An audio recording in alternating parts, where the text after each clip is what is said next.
Hello everyone, I am Sonal and today I am sharing my cranberry sauce recipe.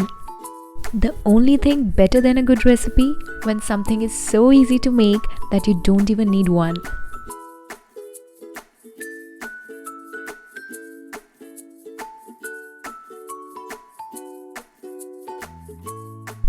Don't forget to follow me on Instagram and Facebook.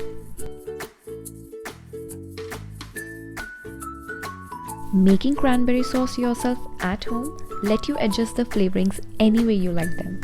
Sure, some store-bought versions are pretty good, but homemade is so much better. Best of all, it's blindly simple to make. The cranberries basically do the work themselves, setting into jelly all on their own as it cools down.